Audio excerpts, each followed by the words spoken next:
So let me introduce the exciting program of today. Gaming as a major form of entertainment has been playing a very significant role in daily life. Visionary game leaders pioneered the development and revolutionized the way over generations. Physical games, video, online mobile, VR, AR games, and Web3 games, etc. So, ladies and gentlemen, I'm sure you'll look forward to many different kinds of sessions today, and I believe that you will gain loads of insightful perspectives today.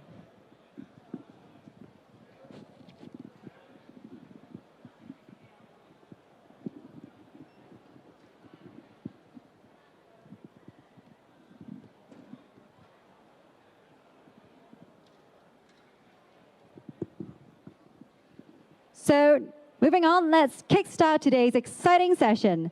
This keynote chat brings two game industry pioneers, Nolan Bushnell and Yatsu, who respectively led their generation in gaming, to share with the audience about their vision and passion for shaping a gaming world. We are very honored to have Mr. Sean Hung, founding partner and CEO, Chiron Managing Director, Cointelegraph. Mr. Nolan Bushnell, co-founder and chief knowledge officer, Moxy founder, Atari, Inventor, Pong. And Mr. Yatsu, co-founder and executive chairman, Animoca Brands, founder and CEO, Outblaze. So ladies and gentlemen, please join me in welcoming our panelists. They will share with us on the topic of Power Up, the vision of pioneering a gaming world. Now, without further ado, I'll pass the floor to Sean. Sean, over to you now. Hello. Good morning, everyone. Thanks for joining us at Delft today. I'm Sean Hung, founding partner of Chiron. We are a venture capital and private equity group from Hong Kong that invests mainly in Web3. And I'll be your moderator today for this panel. And gaming is a very big industry. So right now, there's more than 3.1 billion gamers in around the world, active gamers. And in Asia alone, there's around 1.4 billion. And the market is expected to be around 400 billion in valuation. So I think gaming is a very good way of kickstarting this digital entertainment forum, because digital entertainment, gaming is a very big part of it. I'm very happy and very honored to be joined by two legends from the gaming industry. Nolan, with me, is a founder of Atari, pioneered the whole arcade gaming space from the 70s all the way to the 90s, and is still very active in the space with Moxy and multiple other projects. And we have Yat, the founder of Animoca Brands, pioneering the new era of Web3 gaming, launched multiple very respectable games in the industry, connecting blockchain, Web3, and traditional gaming, right? Including Sandbox, Mochaverse, Rev, all these great titles. So I think before we start to the questions, I have a few questions that I prepared to guide the conversation. But then before we start, how about I hand the stage to the two panelists to say a few words. Maybe we'll start with Nolan, on stage. It's great to be here. I'm having a great time in Hong Kong. It's not possible to not have a good time in Hong Kong. And Yat? Yeah, I'm Yat. And yeah, we can't hear you. Glad to be here. So you can't hear me? You can't hear me? Technical issue. Yeah, I think it's... Hello? Uh-oh. Can we check the audio, please? All right, I guess it's just me and Nolan then. Okay. We'll tell jokes about you.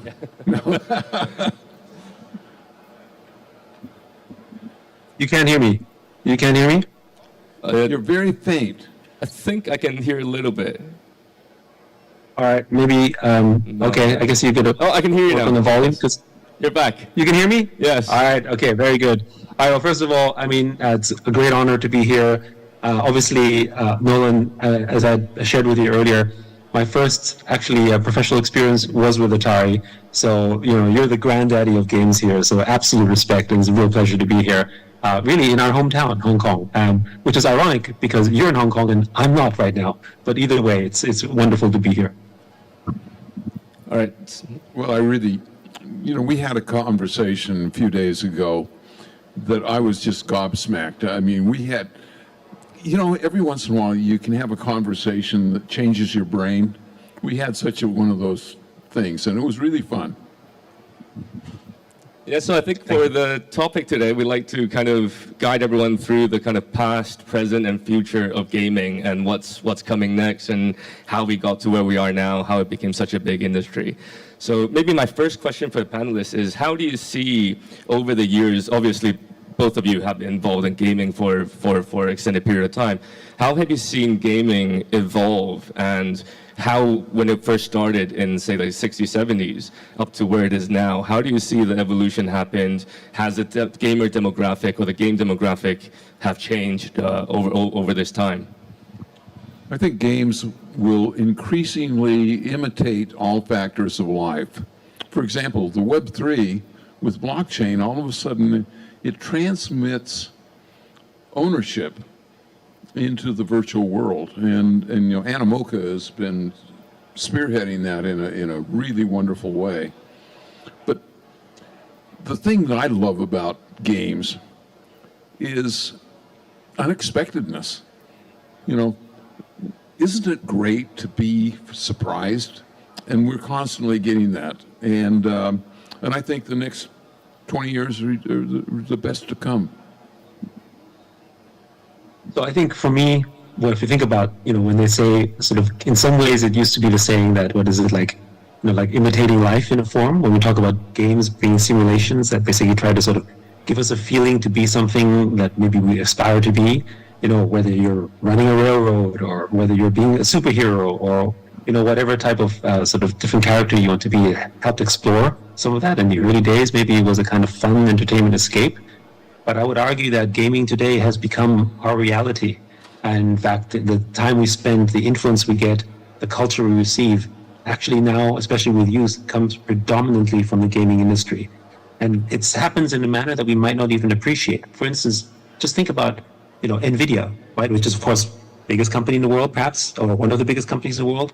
But how did they start? They started making computer graphic chips, really, for the gaming industry. If it wasn't for the gamers, we wouldn't have NVIDIA, we wouldn't have Razer, we wouldn't have AMD, we wouldn't have curved screens, we wouldn't really have the smartphone. So really, gaming is the champion of digital culture and is really an example of where something virtual came first and influenced the physical world. And I think this is just the beginning, meaning that I think gaming or gaming culture or lifestyles generated from gaming is really going to take over the world, which is why Web3, I think, is so important, because we need to have a stake in this new future, right? Gaming isn't just entertainment. Gaming will be our life. You could argue that, in a way, life is a game anyway. I think that's interesting, because I once heard a saying that, you know, we talk about metaverse a lot over the last 2 years, right? But metaverse didn't just appear now, right? Because as a big gamer myself, you know, we've played multiple online games where people build societies. I think we covered that in the chat that we had a few days too. Is that, you know, in the virtual game, when you're building communities, when you're building economics, you know, I think the metaverse is already there, the society is already there, the politics is already there, but then the difference between what we talk about metaverse now and metaverse then is the ownership, right? So maybe that's a good segue into my kind of second question, is how do you see kind of Web3 married with gaming? How does that really changes everything? Is there going to be any impacts outside of just the games, right? Maybe is there going to be societal impacts that will be driven by this kind of new Web3 gaming regime, right? Well, you know, Maybe, go ahead. you can kind of riff a little bit. Let's imagine, if you would, that we have self-driving cars. So we don't need to look out of the car anymore. So therefore, all the windows could actually become screens. So when you're going somewhere, you could simulate, and now it becomes a gaming platform. And instead of walking, you know, going to work, that journey can be on the surface of Mars, ancient Rome, a weird place where, you know, there's a war going on, or crime is being committed, or, you know, all kinds of great fun stuff. So as these different platforms change, we can be adapted to Web3 experiences, and, you know, the world is our oyster. You know, is it real? Or are we in a simulation? Ready Player One. Indeed. And maybe to add also, I think one of the things that we're seeing the impact that Web3 gaming has already had, particularly what we saw in 21 and 22, with early versions of this, like what we saw with Axie Infinity and later on with Sandbox as well, is that you can start earning money with the engagement of the time that you spend in these games. Meaning that, in the early days, you would play a game, really was the developer that would make the game. It was kind of the interface of them creating content and then selling it to consumers as, entertainment. But today, it's actually kind of reversed because the entertainment is the consumer, right? What is a multiplayer game, right? You don't go to Fortnite to play against yourself or an environment. You go online to play against others, meaning that we, the players, are the content. But the difference is that we haven't really been compensated for it because we don't know, right? We don't think of it that way. But actually, with Web3, we can now enumerate its value, meaning that player contributed so much to the game. It created such a community. It added so much value. After all, that's what the secret of multiplayer games or community games, like, what are the two biggest games in the world? Roblox and Minecraft. What are they? Community games. They're not games of the environment. They're games of interaction with friends and social. So they're all adding to that value. And so we need Web3 because we need a way in which that value can be fairly shared. Because otherwise value concentrates to the platforms as it does today, and they own it. And we see this already in gaming and beyond. For instance, like if you thought that Instagram handle or that Twitter handle, most recently, right, when Elon changed to X, he took away the X handle from the person who owned it. He took away the @music handle who owned it. He just took it because he could, because he was the king of Twitter. And so that basically is what's necessary to protect us here. So that's the fascinating thing, where games in the future will be community owned and community governed. And the community will benefit from it, not just entertaining, but also derive true value from it. Great. So I think one question that a lot of the people in the audience would have is there's a great I think over the last few years when GameFi and blockchain games came out, there's a big differentiation between mainstream games and blockchain games. A lot of people make that differentiation because blockchain games is strict. A lot of what people think is play to earn, right? So there's a commercial element to it. But then mainstream games typically is more kind of your typical World of Warcraft, right? The League of Legends, where people will play with a less so commercial element to it. But I think when do you think that kind of barrier between what's defined as a blockchain game and what's defined as a mainstream game, when do you see that kind of barrier comes down? And why do you think there is such a barrier at the moment? Well, I think it's inevitable that they merge and sort of become the same thing. But on the other hand, what we don't know is regenerative AI is going to change everything. Right now we're just at the beginning. And game programming is now, if you use ChatGPT, 3 times faster, 10 times faster, 100 times faster.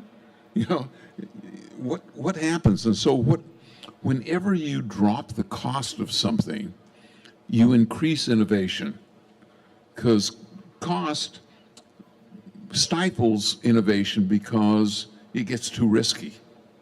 That's why, the Hollywood does sequel after sequel after sequel, because it's more predictable. But that's not innovative at all. Yes. Maybe just to add to that, one of the reasons why companies do sequels is because it's safe, or it's perceived to be safe. But one of the main reasons to do that is because they want to tap into something, and what they want to tap into is the community, right? The community of the games that are fans of something. And even if they sometimes betray their trust, there is loyalty because of the community itself, right? And that's actually really one of the amazing things about Web3, because Web3 is about community building, but from the ground up. But to your question, I would say that, I agree with Nolan. They're going to be one and the same, but they don't necessarily interact in the same manner, meaning that you will have the people who play in the Web3 manner in the same game because they become owners. They're like landowners, right? And then you've got the people who might just play for entertainment and for fun, and they basically start to rent these assets from the owners of the game. So what we're really seeing is a kind of I guess, a different sort of stratification in terms of as we simulate in the real world, you have that element as well. You've got some people who are just there for entertainment, but then you've got people there who might do it because they want to own it or because they want to have a stake in it. And so you have these different ways, and we play differently as well. You know, in the traditional games, we have some people who prefer simulation, economic simulations, you know, like Railroad or the Tycoon or, you know, those type of games. And then you have those other people who prefer maybe action games or maybe just sort of casual type of games. And what Web3 allows is the marrying of the two in a way, because you can have now people have an economic interest in the game, but they don't have to be the creators of the game. It can be expanded broadly to the community of gamers. So you can imagine that there might be 1 million people playing the game, of which maybe tens of thousands of them might be, I guess, kind of quasi-owners of the assets of the game who might benefit sort of economically from this as well, which I think will expand the gaming audiences because they can have sort of passive participation as opposed to active participation. I kind of see it the same way that we see with sports, right? You can be a sports fan, you can be a sports player, you can be a sports watcher, you could be a sports investor, you could own memorabilia, right? These are things that we can now extend into gaming with Web3. Absolutely, and you know, the other part that's wonderful about all this is that it creates diversity on parts of people to have it their way. Like you say, you know, you can have all kinds of things. And so there's a proliferation of both experience as well as opportunities of business. Right, so I think on top of that topic, as we are expanding that kind of gamer demographic, and now maybe this is, keep it quite open-ended. It doesn't have to be tied to Web3, but I think Web3 is going to be a big element of this. What do you guys think is going to be the future trends of gaming, right? So now that we see that gaming has evolved from in the very beginning from arcades, right, into more kind of PC console heavy, and then now to being kind of quite mobile heavy, right? So the majority of the gamers now are mobile gamers just because how accessible it is, right? So what do you think is the future trend of gaming, right? I think Web3 is one big element, but then just interesting to know your thoughts on where do you see this moving forward? I think that they'll continue to become even more ubiquitous. I think that school, education, is going to be driven by games. Games are actually a very, very good way to teach somebody something. And I believe that's going to be taken over tremendously. Healthcare. Can you get people to act more healthily and understand things? Games are a good way of doing that. So I actually think games will become more pervasive across the board. You know, if you're using games 9 hours a day, in a few years it'll be 20. Yeah, I can fully subscribe to that. I mean, after all, when we think pedagogically, what is it that and how do our children in past generations as well, not necessarily even this one, learn? And it is through play, right? I mean, it's not just a cliche to say that you sort of learn through play. But the way that we learned through play was physical, because that was our world, right? You interact, your social interactions. Why do we send them to school? Because we learn through our interactions how to deal with the social environment, not just the academic environment. So it makes absolute sense that this now transplants into virtual realm, because that's where our children are spending most of their time. In fact, they're online. In fact, they're mostly on Roblox. They're making their friends there, or maybe they're on TikTok or on social networks and other maybe future Web3 platforms, whatever that may be. Their existence is entirely virtual, and they're playing. So that means that the environments have to basically teach them and provide a way where you basically learn through play, but online. And so to add to that point, I would say that gaming is no longer just frivolous entertainment. It stopped being that really, I would say, a decade plus ago. But I think, unfortunately, because we're not thinking of it that way, we don't understand actually the kind of responsibility that actually gaming provides. Because gaming isn't just about, from our perspective, it isn't just about fun and entertainment or maybe even learning something. It's also providing people with hope. It's providing people with ideas. It's providing people with sort of, like when people win something in a game, right? Why do people love games? Because they can achieve things that they never thought they could in the physical world. And so they come out of that experience in a game feeling, elated or excited, or, like possibilities open up that you can do in the virtual game that you can't do physically. And these are things that are also important, right? So I think game companies will require and have to think of themselves more than just mere profit centers, but actually have a social responsibility, which I think some of them are thinking about, but I think gaming is going to be that primary driver of culture and society in the future. And so there's a heavy burden for game companies to have, and I think we need to make sure that they follow that. You know, the other thing that the blockchain helps, people act differently if they're anonymous than if they are known. And with KYC and the immutability of the blockchain, all of a sudden you can know absolutely whether a person is a real or a bot or a bad actor. But that gives rise to another couple of areas that are really important, and that's handicapping. Good handicapping makes games even more fun because it's a leveler. I mean, I like to play Go, but I would have no fun playing Go against a grandmaster because I'm just not that good. But anyway, so handicapping, KYC, no bullying, it requires you to be a good actor in these spaces, and that's good. Yeah, I agree with that. It's like the classic adage of sort of if you shine light on something, then the truth will come out, and you have to be honest, right?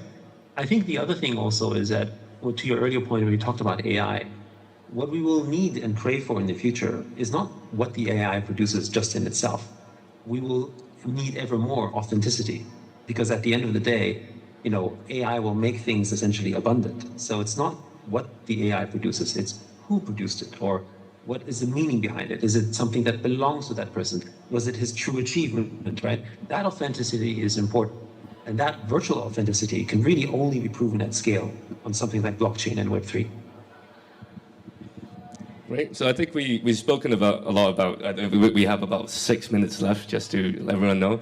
And I plan to leave about a minute or two for everyone to do closing remarks. So I think I'm at my final question, but I want to leave it at a note where, we talk about all the positives, Web3 and gaming and all that.